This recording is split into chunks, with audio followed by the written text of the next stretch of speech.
Lu bayangin di setiap harinya saat lu berinteraksi sama orang, ada orang yang selalu mencoba memikirkan kepentingan dia, dan dia akan melakukan segala cara untuk memaksimalkan keuntungan dari interaksi tersebut. Gue yakin banyak dari kalian bilang, gak usah dibayangin bro, itu kan yang namanya hidup. Dinamika gue setiap hari selalu seperti itu. Buat kalian gak kebayang, gue kasih contoh yang sangat sederhana. Lu mendadak lapar sekarang dan lu mau makan ke restoran. Agenda pegawai restoran tersebut dengan agenda lu jelasnya beda. Konteksnya lu datang adalah untuk makan, sesuai dengan keinginannya lu. Menu yang lu inginkan, servis yang lu inginkan. Konteksnya pegawai restoran adalah memaksimalkan penjualan restoran tersebut.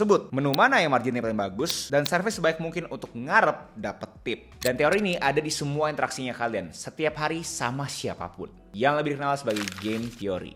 Yep, teori permainan. Yes, lu kagak salah denger, hidup itu permainan.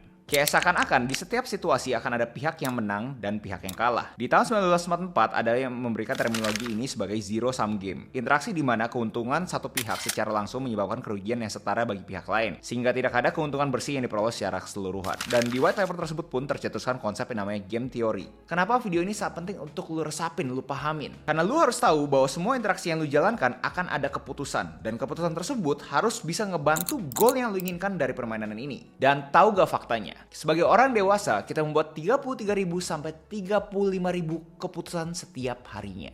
Dan itu kenapa memahami konsep ini sangat penting. Kalau analogi restoran terlalu abstrak, coba gue kasih simulasi di mana gue dan lu ketemu suatu harta karun. Mendadak ada nih 1 juta Bitcoin. Gue dan lu ada 2 pilihan. Pilihan yang kooperatif, yaudah kita sharing aja bagi 2, beres kan ya. Atau pilihan tidak kooperatif, atau kasarnya binatang. Kita berdua langsung buru-buru ambil sebanyak mungkin perlisatan sama masing-masing. Nah, asumsi kita berdua kooperatif, ya happy. Bagi 2, thank you semua gitu. Tapi pas lu ambil, gua kagak, wah, lu happy banget. Sedangkan gua sedih. Nah, sebaiknya itu seperti itu. Kalau misalkan gua ambil dan lu kagak ambil, guanya happy, lu kagak. Dan kalau gua dan lu dua-duanya kagak kooperatif, akhirnya harta karunnya keburu hilang, diambil orang. Permainan ini lebih umum dikenal sebagai prisoner dilemma, di mana diilustrasikan ada 2 penjahat yang berkomplotan untuk rampok bank. Tapi akhirnya ketangkap polisi. 2 penjahat ini, A dan B, punya 2 pilihan. Ngaku atau diem aja. Dimana kalau mereka sama-sama ngaku, mereka kena nih 5 tahun bareng-bareng. Kalau ada yang ngaku dan tidak ngaku, yang ngaku akhirnya bebas, dan yang tidak ngaku malah kena 20 tahun. Dan kalau sama-sama tidak ngaku, maka mereka akan kena 1 tahun masing-masing. Mulai kebayang kan? Kalian bisa cek aja sekelilingnya kalian. Contoh dari teman. Saat terjadi chat ada 2 pilihan, kooperatif dan tidak kooperatif. Kooperatif balas cepat, tidak kooperatif balas lama atau bahkan ghosting. Secara nggak sadar, ini lu lagi main game teori sama temen lu. Dimana lu harus mencari equilibrium sama temen lu. Kalau temen lu cepat, ya lu juga pengen cepat karena ya semua happy. Tapi kalau mendadak lu lama, temen lu bisa kagak bahagia. Dan juga sebaiknya lu cepat dan temen lu lama, lu nya kagak bahagia. Dan kalau dua-duanya lama, bahan ghosting bisa jadi musuh. Contoh kita ngomongin kantor, dan kagak usah ngomongin bosnya kalian deh, ngomongin sama koleganya kalian, sampingnya kalian yang kerja sama kalian. Kalian bisa kooperatif, kerja maksimal sesuai dengan SLA, Service Level Agreement, atau kalian tidak bisa kooperatif, kerja santai dan gabut, dan akhirnya kalian itu jadi beban. Dan sama lagi, lu lagi main game teori. Lu sama-sama kerja keras, lu berdua happy. Lu kerja keras tapi kolega lu beban, ya lu pasti bete, dia mah happy-happy aja. Dan juga sebaliknya. Dan kalau sama-sama beban, ya lu berdua bisa dipecat. Di dalam konteks partner atau teman hidupnya kalian, buat kalian yang sudah menikah, kalian bisa kooperatif dengan kalian perhatian, atau kalian bisa tidak kooperatif, kalian cuek gitu aja. Sama lagi, lu pada butuh cari equilibrium. Kalian punya keseimbangan. Lu sama-sama perhatian, semua happy. Dia yang cuek, lu pasti bete. Lu yang cuek, pasangan lu juga pasti bete. Lu berdua cuek, ya bisa berputus. Dari semua simulasi ini ada aja yang happy, ada aja yang kagak happy. Harapannya kooperatif dan semuanya happy dong ya. Dan memahami ini semua untuk kalian tuh bisa berpikir secara kritis di semua interaksinya kalian. Saat kalian berinteraksi sama orang, kalian berpikir kira-kira orang ini agendanya apa, dan bagaimana caranya gue bisa win-win situation sama dia. Mungkin kalian agak bingung kenapa harus win-win bro. Kan kita kan hidup demi kita sendiri kan ya. Harusnya kita cari suatu keputusan yang kita tuh paling maksimum dong keuntungannya bro. Kenapa harus win-win? Karena semua interaksi ini kagak cuma sekali guys. Mungkin banget di kemudian hari kalian ketemu lagi, berinteraksi lagi. Kalau misalkan orang tersebut sudah mengkategorikan kalian sebagai orang yang tidak kooperatif, apakah mungkin kalian itu bisa mendapatkan keuntungan yang lebih besar lagi dibandingkan interaksi sebelumnya?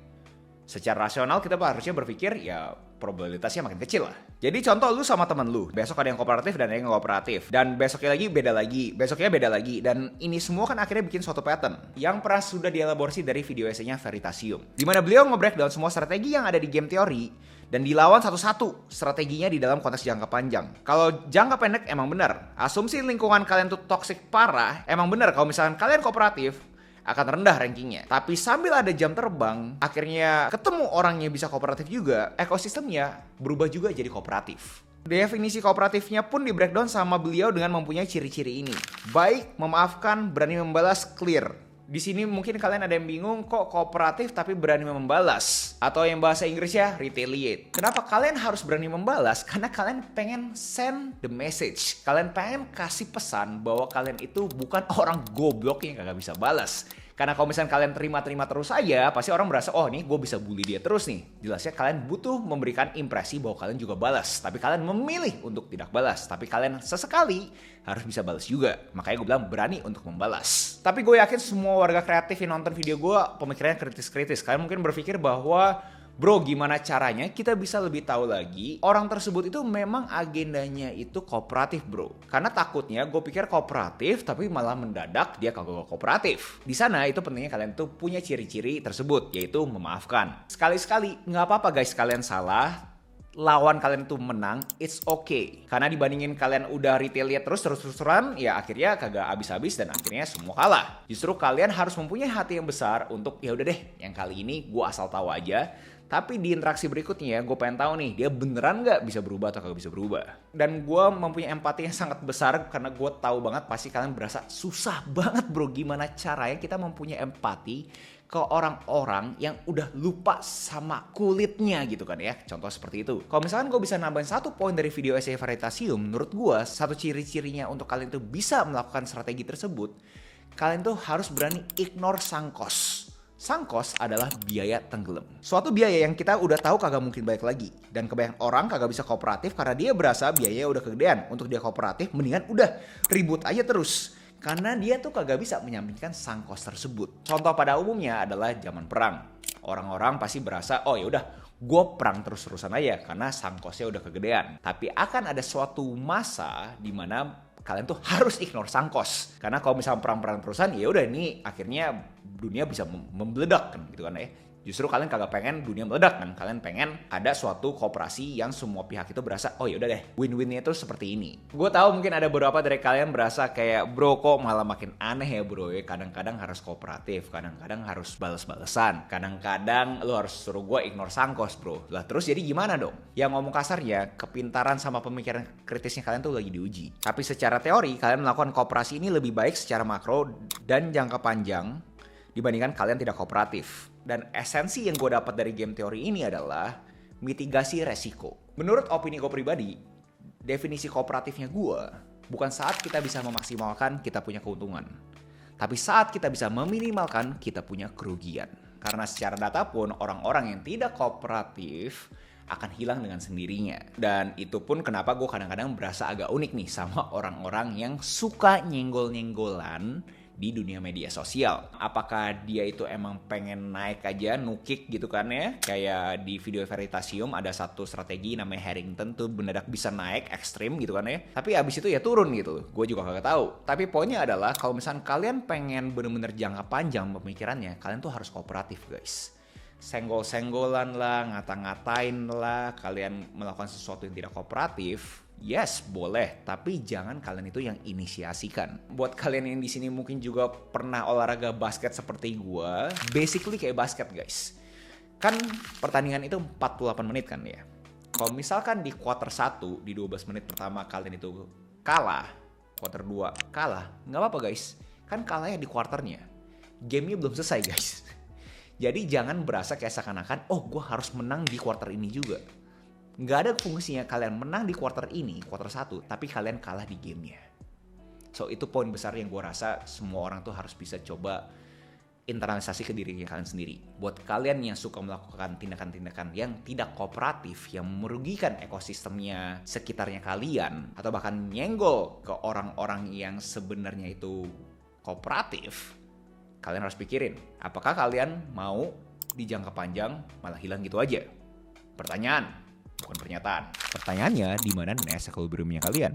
Nest equilibrium adalah kondisi ketika semua pihak memilih strategi terbaiknya sambil mempertimbangkan strategi lawannya. Di kondisi ini, nggak ada pihak yang mau ganti strategi lagi karena mereka sadar kalau ganti strategi justru hasilnya akan lebih buruk buat mereka. Di dalam konteks hidup lu sehari-hari, Nest equilibrium itu mengajarkan bahwa strategi terbaik bukanlah selalu mementingkan diri sendiri tanpa peduli pihak lain, tapi mencari titik keseimbangan. Itu poinnya Nest equilibrium yang stabil. Kalian tuh harus kooperatif ketika lawan kooperatif, membalas sewajarnya ketika lawan tidak kooperatif, memaafkan dan membuka pintu kerjasama kembali di kesempatan berikutnya, dan begitu dalam jangka panjang lu menciptakan hubungan yang saling menguntungkan, sehat, stabil, dan membawa manfaat yang lebih maksimal. Ingat, hidup ini bukan cuma satu kali main, tapi permainan yang panjang dengan ribuan interaksi. Strategi yang paling optimal menurut game teori adalah yang bikin semua pemainnya tuh nggak mau ganti strategi lagi, alias menemukan Nest equilibriumnya. Ngomong simpelnya, kalian harus cari equilibrium kalian masing-masing. Gua harap kalian bisa refleksi pertanyaan tersebut ke diri kalian sendiri. So itu aja video essay gua hari ini. Next video essay apa yang menurut kalian menarik untuk kebawakan, tinggal komen aja di bawah. Jangan lupa like, comment, subscribe, nyalain notifnya, share ke teman kalian, and I'll see you next video. Salam kreatif.